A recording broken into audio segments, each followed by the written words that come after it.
Lawyer gives reasons why Nnamdi Kanu's conviction cannot stand. A legal analyst and public affairs commentator, Barrister Christopher Chidera, has outlined what he described as fatal jurisdictional errors that render the conviction of the Indigenous People of Biafra, IPOB, leader, Nnamdi Kanu, legally unsustainable.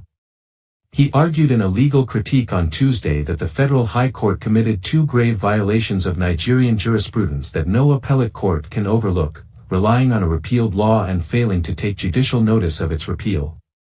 No trial court, no matter how ambitious, can revive a dead law, Chidera said. The Terrorism, Prevention, Amendment Act 2013, under which Kanu was charged, was repealed by the National Assembly. A repealed law is dead. You cannot conduct a new trial on a dead statute. He added that the government's attempt to rely on Section 98(3) of the Terrorism Prevention and Prohibition Act, TPPA, 2022, a savings clause, cannot resurrect a law that the legislature has expressly abolished. Let no one deceive you, he said. Savings clauses preserve liabilities, they do not breathe life back into a repealed statute. Appellate courts have said this over and over again. Citing Supreme Court authorities such as Ojakalobo v. Alamo and A.G. Lagos v. Dosunmu, Chidera stressed that once a statute is repealed, its prospective application dies with it. He argued that no Nigerian court has ever permitted a fresh criminal trial under a repealed law, insisting that Justice Omotosho lacked jurisdiction the moment he proceeded on the basis of a dead statute. Chidera maintained that even more damaging was the trial judge's failure to take judicial notice of the repeal of the TPAA, a requirement he described as automatic and non-negotiable.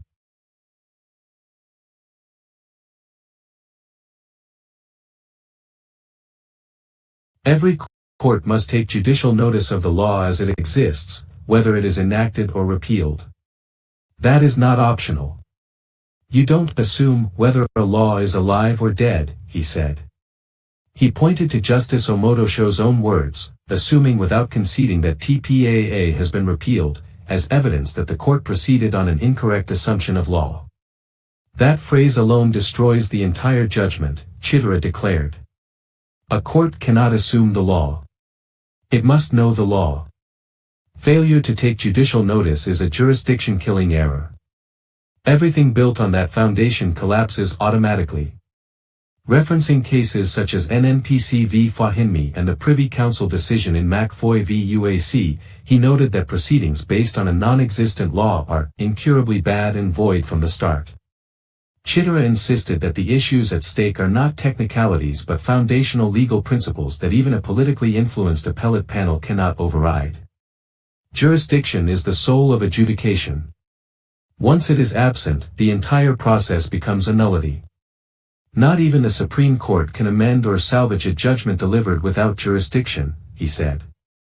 According to him, the appellate court law, not politics, to confront the illegality. The government may rely on propaganda and optics, but the law is brutally simple, TPAA is dead. No savings clause resurrects it. And Justice Omotosho's failure to take judicial notice of its death voids everything he did.